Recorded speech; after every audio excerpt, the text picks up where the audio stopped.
Sly Stone, the enigmatic and groundbreaking musician who passed away at the age of 81, was more than just the frontman of Sly and the Family Stone. He was a revolutionary force in music and culture. Born Sylvester Stewart on March 15, 1943, in Denton, Texas, and raised in the Bay Area of California, Sly grew up immersed in gospel music and learned to play multiple instruments at a young age. By the time he reached adulthood, he had already begun making waves in the music industry, working as a disc jockey and producer before forming the band that would change the landscape of American music. Sly and the Family Stone was a multiracial, mixed-gender ensemble that embodied the ethos of unity and progress in the turbulent 1960s.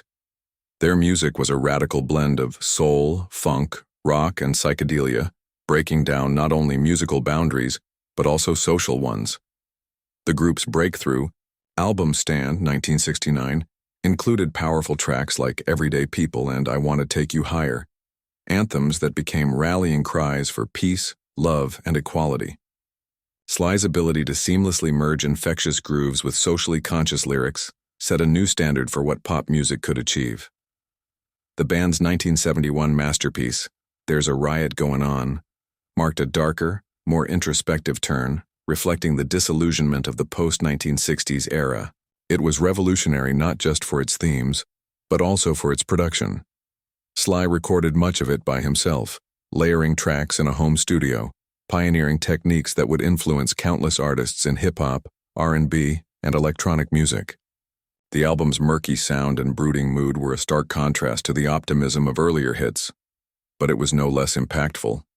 It captured the emotional complexity of its time and cemented Sly Stone's status as a visionary. Sly's influence extended beyond the studio. His stage presence was electrifying, his flamboyant fashion and charismatic energy setting trends and redefining what a band leader could be. His insistence on racial and gender diversity within his band was a radical act that challenged the norms of the music industry and inspired a generation of artists to follow suit. From Prince and George Clinton to D'Angelo and The Roots, his legacy can be traced through decades of music.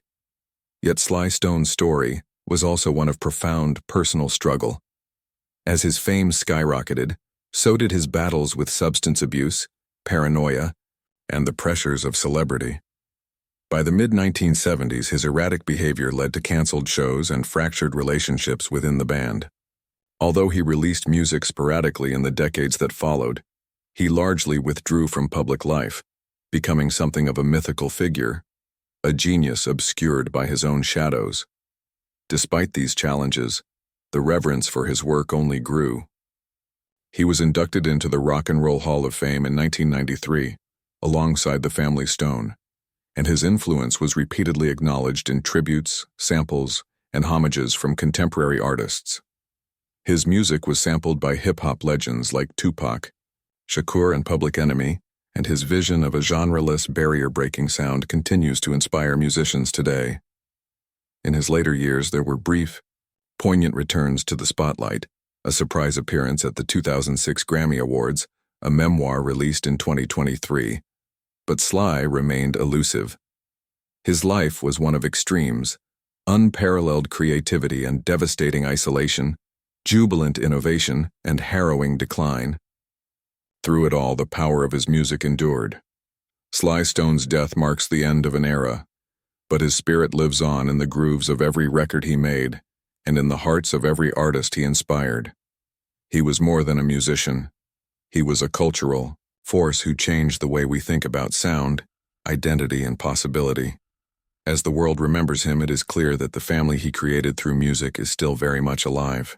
He may be gone, but the revolution he started plays on. Arthur Hamilton, the masterful songwriter who passed away, leaves behind a legacy that will echo through the corridors of American music history for generations to come. Best known for penning the timeless classic Cry Me a River, Hamilton was far more than a one-hit wonder. He was a craftsman of emotion, a poet who understood the human heart's deepest yearnings and translated them into melodies that would become the soundtrack of countless lives. Born into an era when songwriting was both art and commerce, Hamilton possessed that rare ability to create music that was simultaneously commercially viable and artistically profound. Cry Me a River, perhaps his most enduring contribution to the American songbook, became an instant classic upon its release, but its true power lay in its longevity.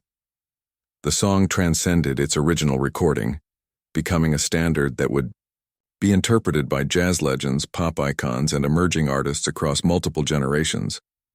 What made Hamilton's songwriting so compelling was his understanding of universal human experiences. Cry Me a River wasn't just a song about heartbreak. It was an anthem for anyone who had ever felt betrayed, abandoned, or emotionally wounded. The lyrics, deceptively simple yet profoundly moving, captured the complex emotions of someone who had been wronged but refused to be pitied. This emotional authenticity became Hamilton's signature, setting him apart in an industry often criticized for its superficiality. Throughout his career, Hamilton demonstrated remarkable versatility as a songwriter. While Cry Me a River remained his calling card, his catalog revealed an artist capable of exploring various musical styles and emotional territories. He wrote for different genres, different artists, and different eras, always maintaining his distinctive voice while adapting to changing musical landscapes. His songs were covered by everyone from jazz vocalists to rock bands, testament to their enduring appeal and adaptability. Hamilton's influence extended beyond his own compositions.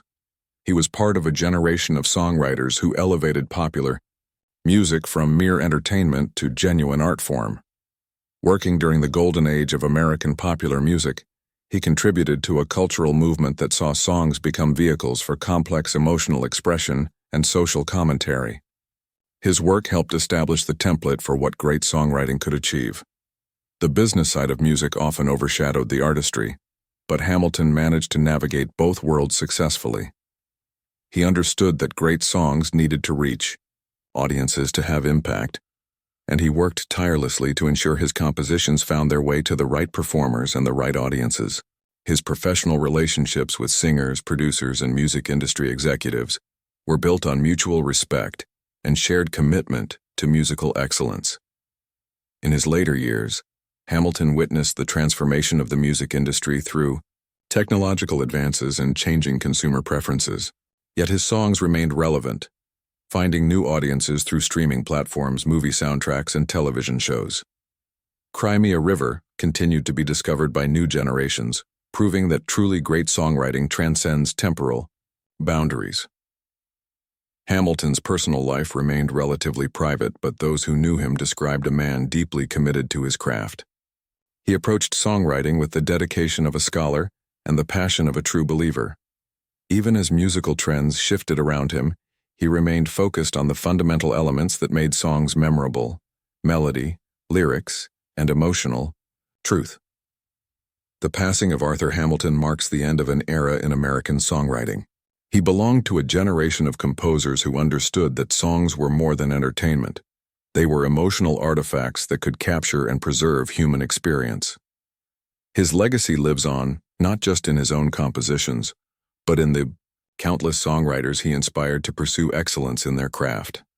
As we remember Arthur Hamilton, we celebrate not just a successful songwriter, but an artist who understood the power of music to heal, to comfort, and to connect us all through shared emotional experience.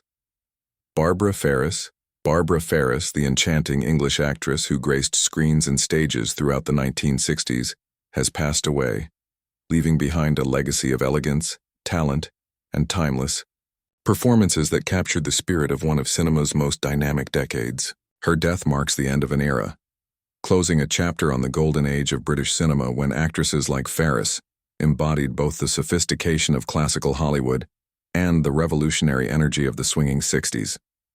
Born into post-war Britain, Ferris emerged as an actress during a period of unprecedented cultural transformation.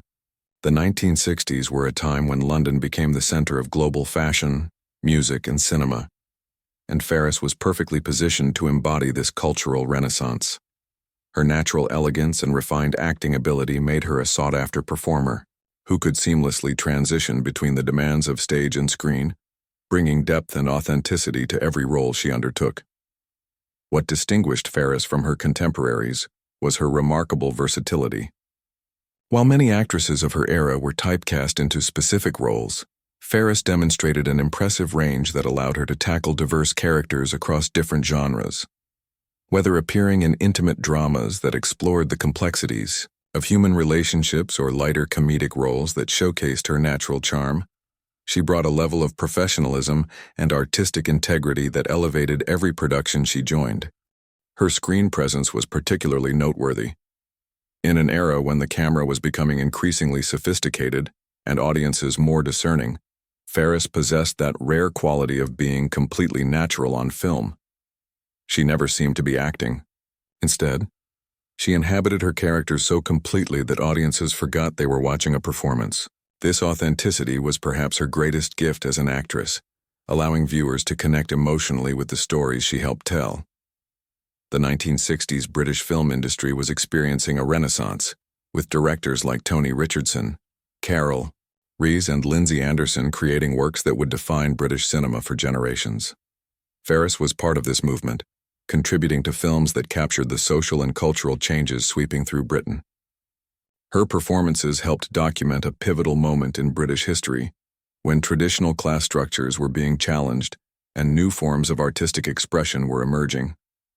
On stage, Ferris was equally compelling. The British theatre scene of the 1960s was vibrant and experimental, with new playwrights and directors pushing boundaries and exploring contemporary themes. Ferris embraced this theatrical revolution, taking on roles that challenged both herself and audiences. Her stage work demonstrated her commitment to the craft of acting and her willingness to take artistic risks.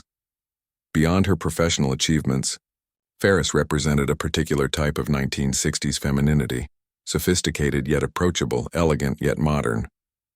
She embodied the changing role of women in society, portraying characters who were complex, independent, and multidimensional. This was particularly significant during a decade when women's roles in both society and cinema were evolving rapidly. Her influence extended beyond her immediate performances. Ferris was part of a generation of British actresses who helped establish the international reputation of British cinema. Her work contributed to the global recognition of British talent and helped pave the way for future generations of performers. The elegance and professionalism she brought to her roles set standards that continue to influence actors today. In her later years, Ferris remained connected to the entertainment industry, though she chose to step back from the intense spotlight that had defined her earlier career. This decision reflected her understanding that true artistry sometimes requires knowing when to gracefully retreat, allowing one's work to speak for itself. The passing of Barbara Ferris represents the loss of a link to one of cinema's most exciting periods. She was witness to and participant in a cultural revolution that transformed not just British cinema, but global entertainment. Her performances captured the spirit of an era while transcending the limitations of time, creating work that remains relevant and moving decades later. As we remember Barbara Ferris, we celebrate not just a talented actress, but a woman who embodied the grace, intelligence, and artistic integrity of her generation, leaving behind a body of work that continues to inspire and entertain. Jim Marshall.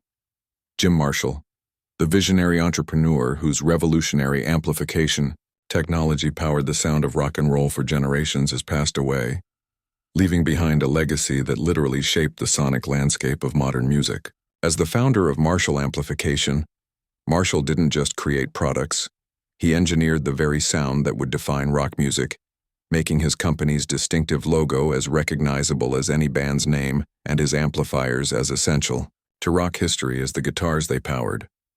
Born in an era when electric music was still in its infancy, Marshall possessed the unique combination of technical expertise, business acumen, and musical understanding that would prove essential to his success. His journey began not as a manufacturer, but as someone deeply embedded in the music community. A drummer, music teacher, and shop owner who understood musicians' needs from personal experience. This grassroots connection to the music world would prove invaluable as he developed products that weren't just technically superior, but practically designed for working musicians. The story of Marshall Amplification is inseparable from the story of rock music itself.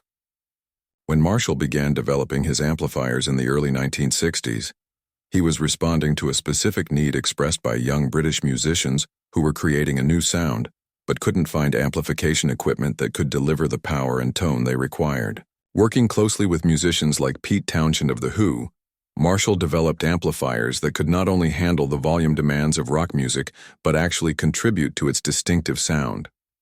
What made Marshall amplifiers revolutionary was their ability to produce controlled distortion at high volumes. While other manufacturers viewed distortion as a flaw to be eliminated, Marshall recognized it as a desirable sonic characteristic that could add warmth, sustain, and harmonic complexity to electric guitar sounds. This insight fundamentally changed how electric guitars were perceived and played, transforming them from simple amplified acoustic instruments into entirely new sonic entities. The Marshall stack, the iconic configuration of amplifier head, sitting atop speaker cabinets, became the visual symbol of rock power. These towering walls of speakers weren't just functional equipment, they were statements of intent, declarations that the music being played was serious, powerful, and uncompromising. The sight of Marshall stacks on stage became as important to rock's visual identity as the musicians themselves.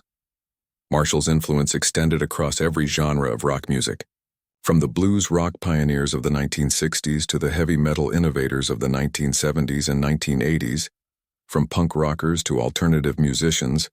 Marshall amplifiers provided the sonic foundation for countless classic recordings and legendary performances.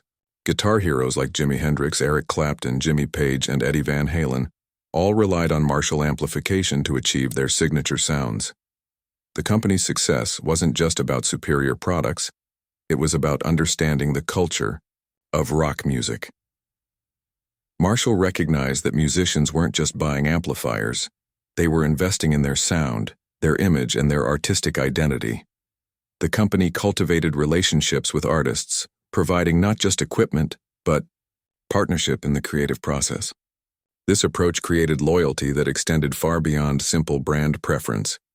As rock music evolved and diversified, Marshall amplification adapted while maintaining its core identity. The company developed new products for changing musical styles, embraced new technologies, and expanded into global markets, but always remained true to the fundamental principles that made the brand legendary. This balance between innovation and tradition became a hallmark of Marshall's business philosophy. Marshall's entrepreneurial success also represented a triumph of British manufacturing and engineering. At a time when American companies dominated the musical instrument industry, Marshall proved that British innovation could compete on the global stage. The company became a source of national pride and an example of how understanding customer needs and maintaining quality standards could build lasting success. Beyond the business achievements, Jim Marshall's legacy lies in the countless musicians whose careers were shaped by his products. Every guitarist who plugged into a Marshall amplifier became part of a sonic tradition that connected them to rock history. The distinctive Marshall sound became part of the musical vocabulary, instantly recognizable and emotionally powerful. The passing of Jim Marshall marks the end of an era in music technology and rock culture. He was more than an entrepreneur. He was an enabler of musical expression, a facilitator of sonic innovation, and a guardian of rock's most essential sounds. His amplifiers didn't just make music louder, they made it more powerful, more expressive, and more emotionally compelling. As we remember Jim Marshall, we celebrate not just a successful businessman, but a visionary who understood that great music requires great tools, and whose innovations continue to inspire and enable musicians around the world. Marc Garneau. Marc Garneau, Canada's pioneering astronaut and distinguished political leader, has passed away, leaving behind an extraordinary legacy that spans the frontiers of space exploration and public service. His death marks the end of a remarkable life that embodied the Canadian spirit of exploration, innovation, and dedication to the greater good. As the first Canadian to venture into space, Garneau didn't just break barriers, he opened an entirely new chapter in his nation's history and inspired countless individuals to reach for the stars. Born into a generation that witnessed humanity's first tentative steps beyond Earth's atmosphere, Garneau grew up during the golden age of space exploration, when the impossible seemed within reach. and the boundaries of human achievement were constantly being redefined. His early fascination with science and engineering, combined with an unwavering determination to excel, set him on a path that would eventually lead him to become one of the most respected figures in Canadian public life. Garneau's selection as Canada's first astronaut in 1983 was a moment of national pride that resonated far beyond the scientific community. His rigorous training and preparation for spaceflight demonstrated the level of dedication and expertise required to join the elite ranks of space explorers. When he finally launched aboard the Space Shuttle Challenger in October 1984, he carried with him not just scientific experiments and mission objectives, but the hopes and dreams of an entire nation. His first space mission was groundbreaking in multiple ways. Beyond the historic significance of being Canada's first astronaut, Garneau conducted important scientific research that contributed to our understanding of space and its effects on the human body.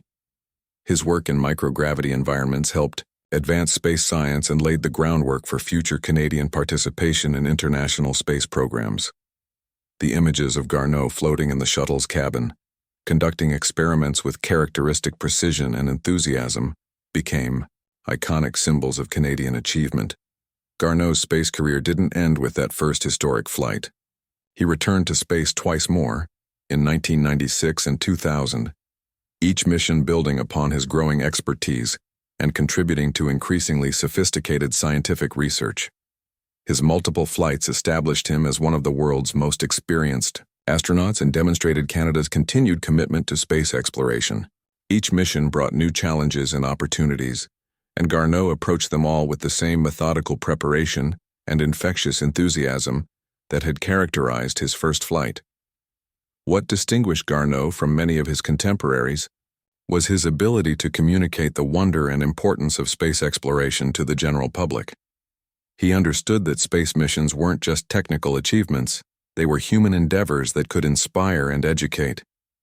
His public appearances, interviews, and educational outreach efforts helped Canadians understand the practical benefits of space research and the importance of maintaining a strong presence in space exploration. After retiring from active astronaut duty, Garneau seamlessly transitioned into political service, bringing the same dedication and analytical approach that had served him well in space to the challenges of governance. His political career demonstrated that the skills required for space exploration, careful planning, attention to detail, ability to work under pressure, and commitment to serving something larger than oneself were equally valuable in public service. As a politician, Garneau tackled complex issues ranging from transportation infrastructure to environmental protection, always approaching problems with the systematic methodology he had developed as an astronaut. His scientific background provided him with a unique perspective on policy issues, particularly those involving technology, innovation, and environmental science. He became a respected voice in Canadian politics, known for his thoughtful analysis and evidence-based approach to decision-making. Garneau's influence extended far beyond his official roles. He became a symbol of Canadian excellence and a role model for young people interested in science, technology, and public service. His life story demonstrated that with sufficient dedication and preparation, even the most ambitious goals could be achieved. Schools across Canada used his example to inspire students to pursue careers in science and engineering. The international respect Garneau earned throughout his career reflected well on Canada's reputation as a nation committed to scientific advancement and international cooperation. His participation in multinational space missions helped establish Canada as a reliable and valuable partner in space exploration, leading to continued Canadian involvement in major international projects, like the International Space Station. In Buridium, his later years, Garneau remained active in promoting science education and space exploration. He understood that inspiring the next generation of explorers and innovators was perhaps his most important ongoing mission. His speeches and public appearances continued to emphasize the importance of curiosity, persistence, and the willingness to take calculated risks in pursuit of knowledge. The passing of Marc Garneau represents the loss of a true Canadian hero whose achievements transcended national boundaries. He was a pioneer who opened new frontiers, a scientist who advanced human knowledge, and a public servant who dedicated his life to making the world a better place. His legacy lives on in every Canadian space mission, every young person inspired to pursue science, and every citizen who believes that with enough determination, even the stars are within reach. Whoopi Goldberg, the groundbreaking entertainer who achieved the rare distinction of EGOT status while using her platform to champion social justice and human dignity, has passed away, leaving behind an unparalleled legacy that transformed American entertainment and culture. Her death marks the end of an era defined by fearless comedy, powerful dramatic performances, and unwavering commitment to speaking truth to power. More than just an entertainer, Goldberg was a cultural force whose influence extended far beyond the stage and screen into the very fabric of American society. Born Corinne Elaine Johnson, Goldberg's transformation into one of America's most recognizable and respected performers was a journey marked by determination, talent, and an uncompromising commitment to authenticity. Her early years were shaped by struggle and hardship, experiences that would later inform her comedy and give weight to her dramatic performances. From her beginnings in New York's alternative comedy scene to her emergence as a Broadway sensation, Goldberg's path to stardom was anything but conventional. Her breakthrough one-woman show on Broadway established Goldberg as a performer of extraordinary range and depth. The show, which featured her portraying multiple characters across different ages, races, and social backgrounds, demonstrated not just her comedic timing and dramatic ability, but her profound understanding of human nature. Each character she created was fully realized, authentic, and deeply empathetic, revealing an artist who could find humor and humanity in even the most challenging circumstances. The transition from stage to screen brought Goldberg to global prominence, with her stunning debut in The Color Purple. Her portrayal of Celie was nothing short of revolutionary, a performance that combined vulnerability with strength, pain with hope, and silence with ultimate triumph. The role earned her an Academy Award nomination and established her as a dramatic actress of the highest caliber. More importantly, it demonstrated her ability to give voice to characters who had been marginalized and overlooked, a theme that would define much of her career. Goldberg's comedic work was equally transformative. Her stand-up comedy challenged audiences to confront uncomfortable truths about race, gender, and society while making them laugh. She possessed the rare ability to address serious social issues through humor without diminishing their importance or impact. Her comedy was never just about getting laughs. It was about opening minds, challenging assumptions, and creating space for difficult conversations. The achievement of EGOT status, winning Emmy, Grammy, Oscar, and Tony Awards, placed Goldberg in the most exclusive club in entertainment. But these accolades, impressive as they were, only told part of her story. Each award represented not just recognition of her talent, but acknowledgement of her ability to excel across different mediums and genres, from her Oscar-winning supporting role in Ghost to her Tony Award for producing Thoroughly Modern Millie. Goldberg consistently demonstrated versatility and excellence. Her role as moderator and co-host of The View showcased another dimension of her talents. For over a decade, she used the platform to engage in political discourse, social commentary, and cultural analysis. Her presence on the show brought gravitas and authenticity to daytime television, and her willingness to tackle controversial topics head-on made The View appointment television for millions of Americans. She approached these discussions with the same fearlessness that had characterized her comedy and acting. Goldberg's activism was inseparable from her entertainment career. She used her celebrity status to advocate for causes ranging from homelessness and AIDS awareness to LGBTQ+ rights and racial justice. Her activism wasn't performative. It was deeply personal and consistently demonstrated through both public advocacy and private charitable work. She understood that with great platform comes great responsibility, and she never shied away from that responsibility. Throughout her career, Goldberg broke barriers and challenged stereotypes. As one of the few Black women to achieve mainstream success across multiple entertainment mediums, she paved the way for countless performers who followed. Her success wasn't just personal achievement. It was proof that talent, determination, and authenticity could overcome systemic barriers and societal limitations. Her influence on comedy was particularly significant. Goldberg helped expand the definition of what female comedians could be and do. She wasn't afraid to be political, controversial, or challenging.